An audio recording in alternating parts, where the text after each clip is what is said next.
ভিতরে আসি স্যার। আমরা সংবিধানে থাকা রাষ্ট্রের ৪ মূলনীতি, মানে এখন পর্যন্ত সংবিধানে যা আছে, জাতীয়তাবাদ, গণতন্ত্র, সমাজতন্ত্র এবং ধর্মনিরপেক্ষতা, এগুলোকে আমরা দেখতে পাচ্ছি যে মুজিববাদের উপকরণ হিসেবে আখ্যা দিচ্ছে বৈষম্য বিরোধী ছাত্র আন্দোলনের নেতৃবৃন্দ।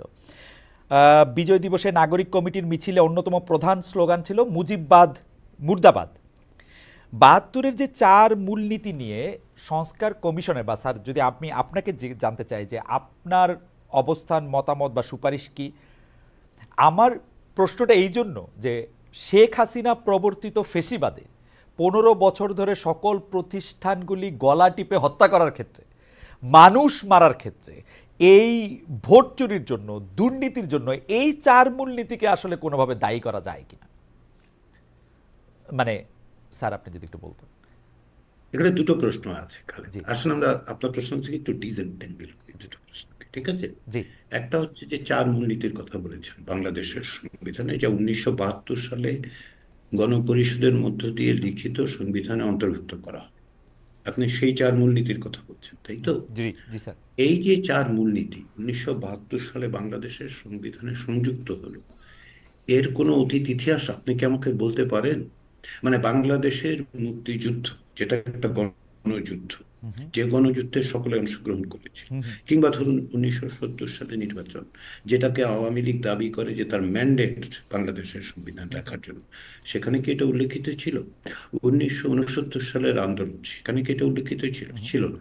তাহলে পুরো ব্যাপারটাই হচ্ছে ৭২ সালে যে সংবিধান তৈরি করা হচ্ছে, যা কার্যত একটি দলের দ্বারা তৈরি হচ্ছে। গণপরিষদে সর্বসাকুল্যে ৩ জন ছিলেন যারা হুম আওয়ামী লীগ করতেন না, তাই তো? হুম হুম। আওয়ামী লীগ ১৯৭০ সালে যে নির্বাচন হয়েছিল তার ভিত্তিতে, এই দাবিতে তারা একটা গণপরিষদ গঠন করে। কিন্তু বাংলাদেশের মুক্তিযুদ্ধ তো আসলে সকলে অংশগ্রহণ করেছিল, দল মত নির্বিশেষে। হুম এ বিষয়ে তো আপনার মনে, আমার মনে কোনো সংশয় থাকার কথা, এটা একটা পিপলস ওয়ার, জনযুদ্ধ ছিল। হুম। তো তাদের প্রতিনিধিত্ব কি আপনি মনে করেন ১৯৭২ সালে যে গণপরিষদ সেখানে ছিল? ছিল না। তার মানে একটা অপ্রতিনিধিত্বশীল গণপরিষদের মধ্য দিয়ে পূর্বে আলোচিত হয়নি এমন বিষয়কে রাষ্ট্রীয় মূলনীতি হিসেবে সংযুক্ত করা হয়েছে। হুম হুম। সে রাইট। সময় ক্ষমতায় যারা ছিলেন তাদের আদর্শ সেটা। হুম। তারা তো অন্যদের আদর্শকে নিশ্চয়ই সংবিধানে যুক্ত করেননি, না। করেছেন হুম হুম কি, করতে পারেন কি, করতে?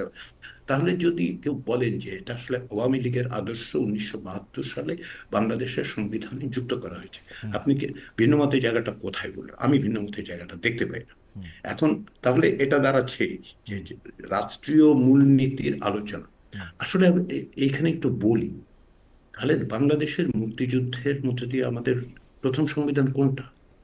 প্রথম সংবিধান ৭২ সালে তৈরি হয়নি। হুম প্রথম সংবিধান ১৯৭১ সালে তৈরি হুম। হয়েছে।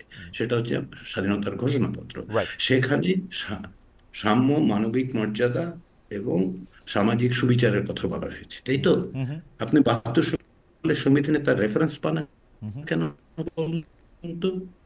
সেটার উল্লেখ নেই কেন? হুম যে প্রথম সংবিধান, যেখানে বলা হচ্ছে যে এই কারণে আমরা রাষ্ট্র প্রতিষ্ঠা করছি, রাষ্ট্রটা প্রতিষ্ঠিত হওয়ার পর তার সংবিধান আপনি তো যুক্ত করছেন না কেন? হুম এই প্রশ্নটা আমি করতে পারি, আপনি করতে পারেন, নাগরিকরা করতে পারে। হুম ফলে যার আদর্শ নিয়ে যে আলোচনা, এই আলোচনাটা একটু অন্যভাবে করতে হবে, হুম কেবলমাত্র আজকের সংবিধান সংস্কারের বিবেচনায় নয়, রাজনৈতিকভাবে। দ্বিতীয় যে কথাটা বলেছেন যে শেখ হাসিনার ১৫ বছরের ফ্যাসিবাদ হুম বাংলাদেশে একনায়কতান্ত্রিক হুম ব্যবস্থা অনেকবার ঘটেছে। ব্যক্তি কেন্দ্রিক বা ব্যক্তিতান্ত্রিক স্বৈরতন্ত্র, পার্সোনালিস্টিক অটোক্রেসি ২বার ঘটেছে। ১৯৭৫ সালে শেখ মুজিবুর রহমান বাংলাদেশের সংবিধান বদলে দিয়ে রাতারাতি পুনর্লিখন করে কোন রকম ম্যান্ডেট ছাড়া একদলীয় ব্যবস্থা চালু করেছে। এটা বাংলাদেশের সংবিধানের পুনর্লিখন।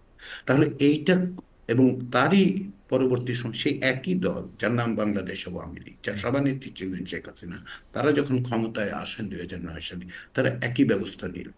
আদর্শের মিলটা বুঝতে পারছেন তো? হুম হুম কানেকশনটা কি বুঝতে পারছি আমরা? হুম আসলে যদি বুঝতে অসুবিধা হয় আমি সাহায্য করতে পারি আপনাদেরকে। সেটা হচ্ছে একটি রাজনৈতিক দলের আদর্শ হচ্ছে ব্যক্তিতান্ত্রিক স্বৈরতন্ত্র প্রতিষ্ঠা করা। তার জন্য তারা সংবিধান বদলে দেন, পুনর্লিখন করেন। ১৯৭৫ সালের জানুয়ারি মাসে হুম। বাংলাদেশের সংবিধান পুনর্লিখিত হয়েছিল। পুনর্লিখিত হয়েছে, কথাটা আমি আবার বলি। রাইট।